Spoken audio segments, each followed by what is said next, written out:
All right, everybody, welcome back to another episode of the Marriage Ignite podcast with Mike and Janelle Friedrich, where we talk about all things marriage, family, and faith. And we just want to say thank you again for joining us. And two quick favors. Number one, we'd love for you to share this with somebody that you know and love and care about that you feel really needs to be encouraged in their marriage, or maybe in another area of life that you feel like this would help them in. And then the second favor we'd love for you to do is if you can go in and give us a 5-star review, and it just helps us get our name and get our podcast out there. So thank you for doing that so much. Okay. Now, what we're going to talk to you today about, we're going to jump in and we're going to talk to you about what do you do when you're in the waiting or the wilderness. And what we mean by that is when you feel like in your marriage, you've been contending, you've been praying for something to shift and something to bend and break in a good way in your marriage for breakthrough. What do you do when it feels like God's not hearing your prayers? And for some of you, you may be here right now, and maybe you've been in this season, it seems like, for a really, really long time. We're going to share a little bit of our story, and Janelle's going to share what that looked like for her. But before I jump into that, I want to give y'all just some perspective from the Bible, because I think this is a really good thing to think about. Now, I'm going to use King David as an example. Now, King David, all right, he was anointed by the prophet Samuel when he was between 13 and 15 years old, and he didn't even become king until he was roughly about 30. So there was about 15 years of him being in the waiting, and he wasn't just waiting. He was being persecuted. He was being chased after by King Saul. And so even in those moments, even in those years that went by, you can think about, like, what was he thinking? I'm like, Lord, what am I doing? When are you going to show up, Lord? I mean, 15 years is a long time. And so what was really, really fascinating, what I love about the story of King David, even in the moments when he had the opportunity to speak out and he had the opportunity to take over, and because he said, you know what, he could have thought, you know what, God's not going to help me. I've got to do this myself. Even then, David trusted God. He trusted that God's timing was perfect. And we all know what happened after that. History was written about King David and what he did. And so I'm hoping, and we're praying, that you don't have to wait 15 years. And we don't want you having to wait 15 years, but we want to give you really 3 practical things that you can do this in God's way. And what do we mean by that? What does God's way even mean? And that's there's so much we could talk about in terms of God's way, but I feel like maybe a jumping off point here, babe, would just talk about 3 practical things that the wife or even the husband can do when they feel like they're in that season of waiting or in the wilderness. Yeah. Well, and often we'll get in the waiting or the wilderness, or maybe you want to call it the fire, where we're in the waiting and we are doing things maybe for God, and then we get impatient, we get bitter, we get resentful, and then we're back into this crazy cycle of dysfunction. And then we go back to being, doing things God's way, or we think we're doing things God's way. And then we're back into the dysfunction and into, right? So you can see, and this is almost every single woman that we work with, every wife that I work with, I'm like, hey, have you ever really done marriage God's way? Have you really seeked the Lord to become a godly woman, not just a godly wife, but to become a godly woman? And every single one of them say no, that they haven't fully jumped all in with God and fully surrendered and submitted to Him and done everything God's way. I'm not talking about perfection. I'm not talking about that we're going to make mistakes. We're human. I'm not talking about that. I'm talking about really having Him be your Savior, but also the Lord of your life, the Lord of your life. And so we could be in the waiting thinking that we're doing all the things. And it's like, well, wait, we're still controlling, we're bitter, we're still angry, we have so much unforgiveness. We're yelling and screaming back. We're yelling at our kids and like, right? So it's like, wait, are we really doing things God's way? And so we're going to talk about 3 things. And the first one is healing yourself. Focus on healing you. When a marriage is hurting, our natural reflex is to look at everything our spouse is doing or not doing. And we think, well, if they would just change, everything would be better.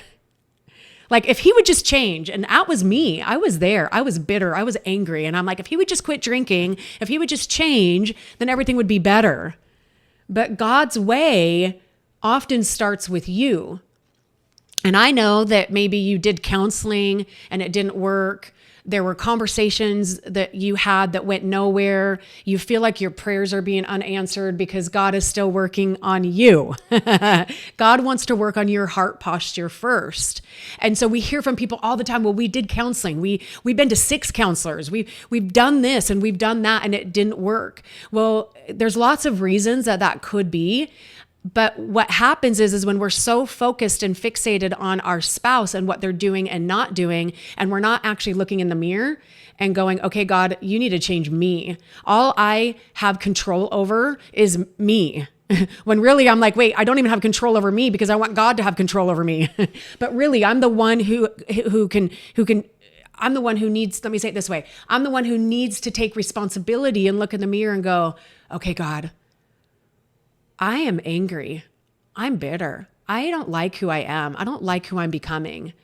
And then when we begin to do things unto the Lord, it means that we choose obedience even when your spouse isn't responding yet.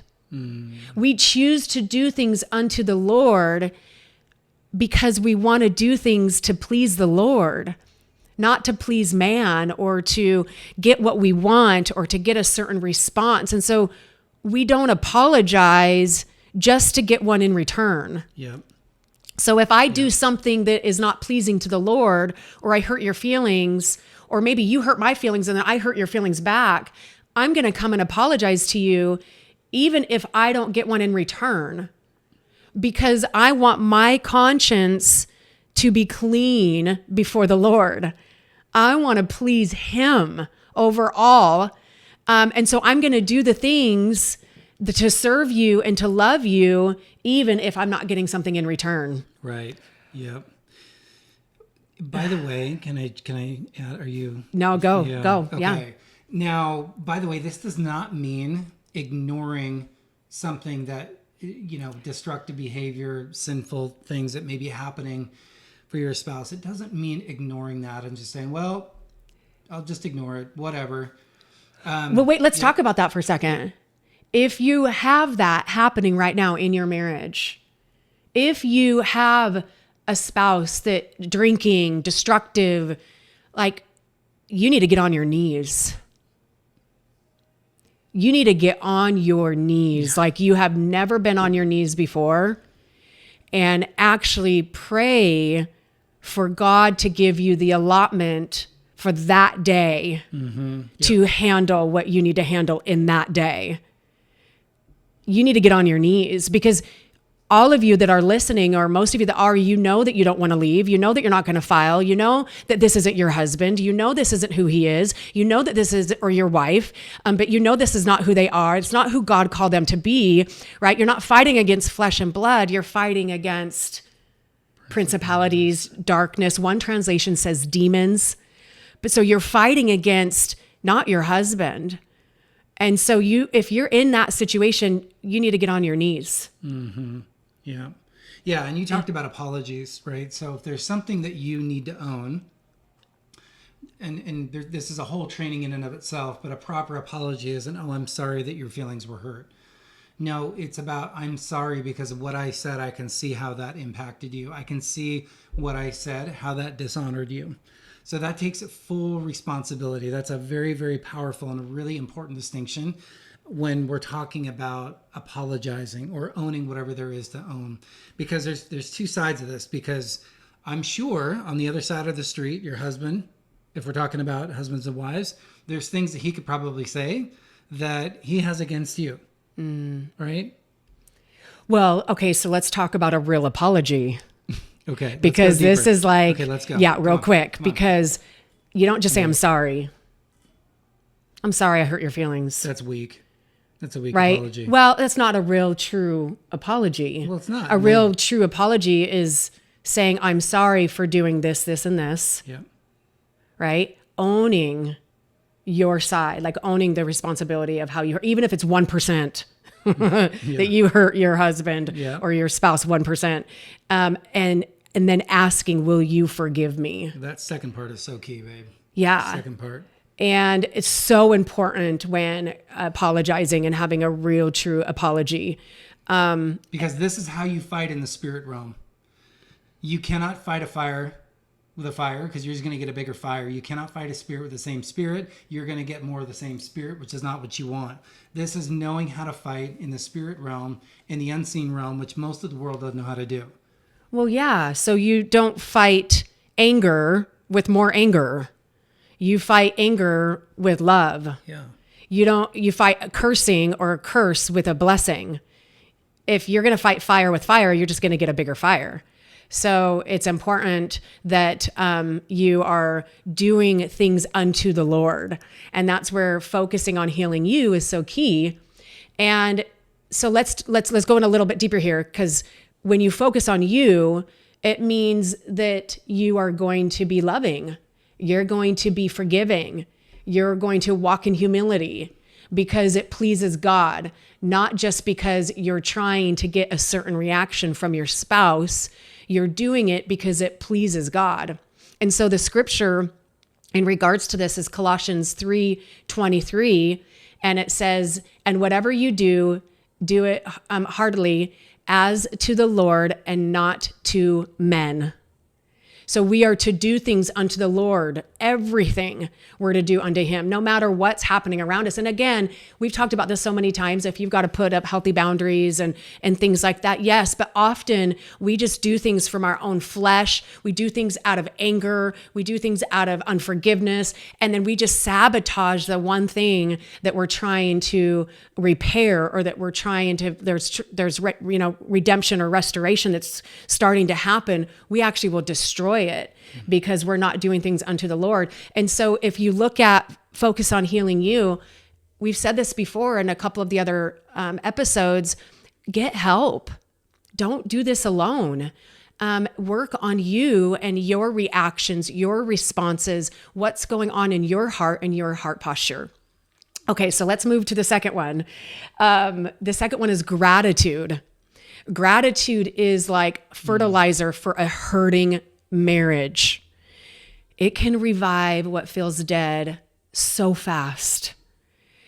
The enemy loves to magnify every flaw, but gratitude shifts your focus to what's good, even if it's small. It keeps your heart soft towards your spouse and keeps bitterness from taking root. Yeah. And it's so much easier to complain and to nag and to control than it is to be in gratitude. Yeah. It is so big where we can focus on everything I did that with you. I would focus on everything that you were doing wrong. I would tell you how to park. I would tell you how to drive. Why are we turning left? Like, why are you parking there? And I would tell you how to dress. How to cut the pizza. Which, by the way, we're still working on that. Yes. I'm not just... We're making light of this because it's funny. It still happens to us today. It does every once in a while. It doesn't come up that often. No, it doesn't. But you recognize it. It's that self-awareness. And just this is just a quick example because we don't want you guys to think like we've got it all together. We're perfect. Yes. We're still working through all this too, even though we do this for a living. Yeah. I mean, it's a small example, but I think it's relatable. Can I share this story? Yeah. Is it okay? Yeah. I'm not throwing you under the bus at all. No, I love it because it's just happened over the weekend, just this last weekend. And you may, and I cleaned it up. You did, but I didn't hang on to this very long. Anyway, I'm cutting the pizza and I didn't know that you should wait for the pizza to cool down a little bit before you cut it, because otherwise the cheese gets all like messy and smushed together. I'm 48 years old, sorry, and I should have figured this out probably 40 years ago, but Janelle's like, hey, if you just wait for the pizza to cool down, it'll be easier to cut. And then for 3 seconds, I'm like, why is she telling me how to cut the pizza? I know how to cut pizza.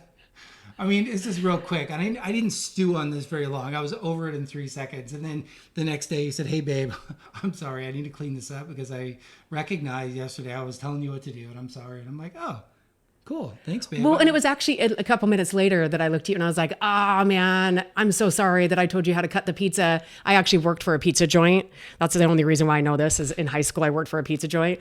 And so I did clean it up right away. But then the next day I actually went and asked for an apology because I don't need to give my suggestions. I don't need to tell him what to do. I don't need to tell him how to do something. Listen, this is so key. In that moment, when I did that with the pizza, this was just a small one, but we do this all the time. Husbands and wives do. We actually will ruin intimacy. Yeah. It will ruin intimacy with him because the number one thing that husbands love is praise. They love to be honored. They love praise. They love gratitude. They want to so bad to please you. They want to so bad to just do what's best. And when we're constantly criticizing them and suggestions and telling them what to do, and again, we're in this healthy place in our marriage, but I did it to you. Not even real. It just came out. Yeah. So we're human and we're going to make mistakes. But when we do that, I could feel you deflate. Like in that moment, I could when I told you what to do, I could feel you deflate. And is it worth intimacy? Mm-hmm. Like crashing intimacy, meaning that I'm ruining the intimacy between you and I by doing that. Because really, if you think about this, I want to stop here for a minute. If you think about this, is it really that big of a deal where the pizza, the whole middle of the pizza was all smashed up? It still tastes the same. It was all, but really. But it helped. It helped when you reminded me that you used to work in a pizza place. It made it so much better. That didn't work either. We're making light of this because this is a real life example. Like, oh, why are you cleaning the floor of that? Why are you cleaning it that way? Why are you driving this way? Why are you going that way? Yeah. You right? Yeah, and it ruins intimacy. And again, this is where so often it's what we're thinking, and we don't need to share everything we're thinking. And I've had to work on this a lot because I was a very bold person. I was a very independent person. I had a job when I was 8 years old, and so I had to figure things out on my own. I feel like I pretty much, had to figure out how to raise myself. And so I became very independent and very controlling. And so I felt like I always had to give my opinion. I always had to give my suggestion. I always had to tell you how to think, what to do. I would even tell you what to say on the phone when I heard you talking to people. Oh, yeah. I would go write things down on a piece of paper. I wasn't going to mention that, but since we're here. And I know a lot of you ladies that are listening, or even you men, this might be you. You're like, oh no, that's me. I'm always telling him how to drive. I'm telling him how to park. I'm telling him how to take care of the kids. I'm telling him how to do the kids' hair. I'm telling him how to dress the kids. Stop. And this is going to take so much patience. It takes so much practice. Ladies, the way you conquer this is practice. And I had to do it after us doing a marriage ministry and doing this for over 15 years. I just messed up last weekend. And you probably would have just gotten over it and we would have been fine because we're at that place and we're at that place of maturity in our marriage. But it's just a really good example how I went and cleaned it up. And I was like, wow, I totally dishonored him by telling him how to. And now again, if something goes, now I want to go here just for 1 second because this can be a whole long podcast. But let's say that there is something that you need to talk about or that you want to bring up or whatever. Always, it's okay to be silent. It's okay to go to God first. Mm-hmm. And be quiet and go to God first for 24 hours or longer. And really, really you go to God and make sure and then ask the Lord for the right timing and the right words to talk to your husband about it. Because there are some things that you do need to talk to your husband about. But if you really think about those small, tiny things, they will destroy your joy. They will destroy intimacy. And is it worth it? Is the cupcakes or the pizza, or how he's driving? What if it takes you 15 minutes to get somewhere? Who cares? It's 15 more minutes that you get to have with your husband and your family. That pizza was so good, by the way. I enjoyed it. So okay, there's so much to this, and I love to talk about this topic because it's a real one that can destroy marriages and destroy marriages so quickly. And so let's tie up gratitude. The scripture is 1 Thessalonians 5:18, "In everything give thanks." In everything, not some things, everything give thanks, for this is the will of God in Christ Jesus for you. So that means it's the will of God. It's his will for you to give thanks in everything, even in the suffering. David would have these moments with God where he would wrestle with God and then he would give thanks. Yes, that's okay to do that. It's okay to wrestle with God. It's okay to go and bring and lament before the Lord and bring your things to the Lord. But we are to give thanks in everything, even in the suffering. Yeah. And so here's what I want you to do. If you struggle with gratitude or struggle with, man, my husband just is doing everything wrong. Like you're so focused on what he's not doing and that he's the problem, right? Because that's what we can think. Well, both of you are the problem. Let's just get real with that. Both of you are the problem. But write down 10 things that you love about your spouse. Write down 10 things that you love about your spouse and focus on those 10 things every day. Read them every day. Put them in your phone, put them in your journal, in your Bible, and read them every day. And begin by starting maybe 1 or 2 or 3 times a day, thanking your husband. Thank him for taking out the trash. You've been taking out the trash for 26 years. Now I do every once in a while. Now we're teaching the kids to do it, but I still thank you for taking out the trash. Like those are little things, but they're big things. There is always something to be thankful for your spouse and what your spouse is doing. There, you can always find stuff. And so write down 10 things that you're thankful for and focus on those things. How many things do you like about me? Okay, let's go number 3. Yes. A lot. So many. So many things I love about you. Okay, so this one is a really big one, and we'll probably talk on this more on more episodes, but the power of your words. Wow. So a couple weeks ago, I was laying in bed and I'm always pray and I always just thank God before I go to bed. And I was praying for the women that we're mentoring, and we're mentoring men and women, but I was specifically praying for the women. And because I was doing a Zoom with them the next morning, and God woke me up at 2 a.m. and it was like he woke me up and he said to me, in the waiting, you can destroy the very thing you are praying for. In the waiting, you can destroy the very thing you are praying for. And I was like, Lord, tell me more. Like, what's this have to do with the women?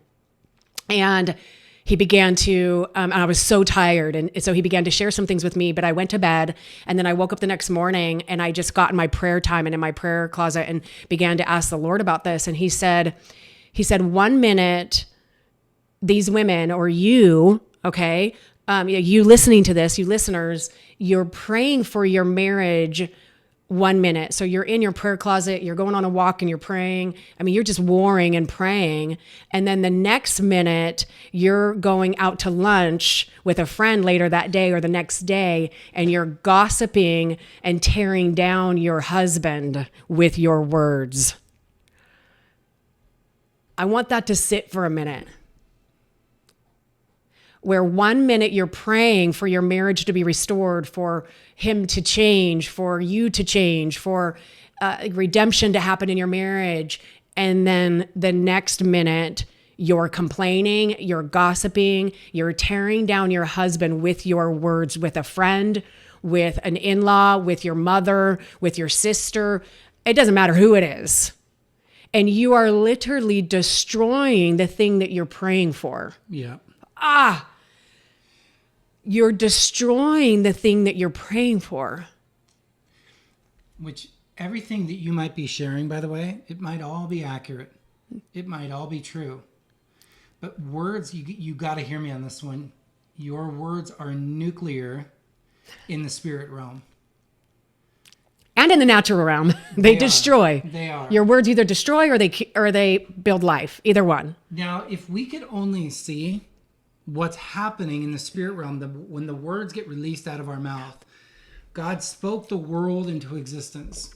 So if God can speak the world into existence and he made us in his image, our words create the power of life and death. In fact, that Proverbs 8:21 says that. 18:21. 18:21, sorry. Death and life are in the power of the tongue, and those who love it will eat its fruit. And that may be good fruit or it may be bad fruit. Either way, you're going to be eating it because there's a cause and effect to everything that we say, whether intentionally or unintentionally.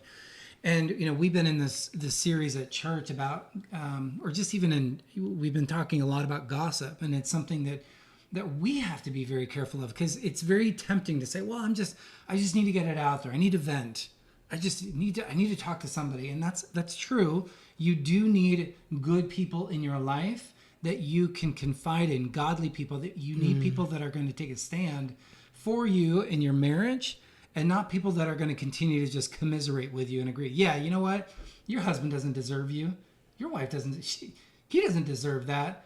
And you know what? Again, not taking anything away that may have happened to you, but we have a choice. Just like I was using the example of King David.